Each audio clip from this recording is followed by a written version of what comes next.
खुलुमबाय। आं उदांस्रि मोसाहारि।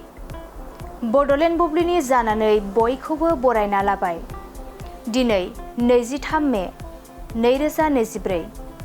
नोंथांमोननो बड'लेण्ड बुब्लिया दिनैनि साना मा मानि थाखाय मिथिजायो एबा दिनैनि सानाव मा मा हाबाफारि फालिनाय जायो नोंथांमोननो फारि फारि बड'लेण्ड बुब्लिया फोरमायगोन। दिनैनि सानखौ वर्ल्ड टार्टल डे महरै फालिनाय जायो।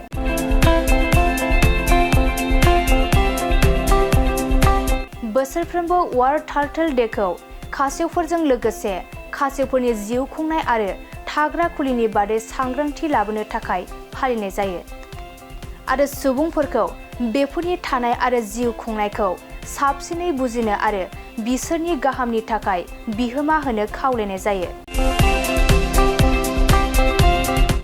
बेनि अनगायैबो दिनैनि सानखौ सार्दुनि डे, नेशनेल टाफी डे आरो नेशनेल लाकी फेनी डे महरैबो फालिनाय जायो।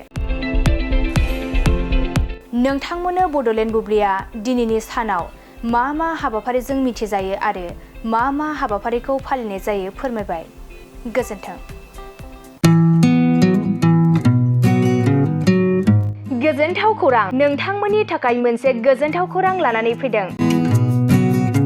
उदालगुरि जिल्लानि सिङाव थानाय डिमाकुसि नोगोराव नोंथांमोननि थाखाय अरदाब दा बड' किटचेन मुंनि गंसे गोदान हटेला गोजोनथाव खौरां लानानै फैदों। नोंथांमोना बे अरदाब दा बड' किटचेन हटेलाव साहा, कफि, आइसक्रिम, फास्ट फुड, आखाइजों बानायनाय ग्रिन टि, न'आव बानायनाय आसार, गाइखेरनि एन्थाब आरो ओंखामजों जेरै अमा, दाउ, बोरमा, साम', खुसिया, अमा गोरान, नाफाम बायदिसिना बर'नि ओंख्रिखौ बे अरदाब दा बड' किटचेन हटेलाव जानो हागोन।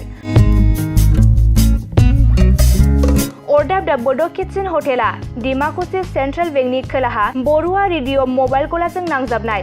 सोरबाफोर अरदाब दा बड' किटचेन हटेलाव बायदिसिना जामुं आदार जानो थाखाय सिगांग्रो अर्डार हरनोब्ला नैबे 8135967290 जानबुं नाम्बाराव कल खालामनानै बुकिं खालामहरनो हागोन। गोजोनथाव खौरां। अरदाब दा बड' किटचेन हटेलाव गोबां न'आव बानायनाय मोजां जाग्रा आदारखौ मोननो हागोन।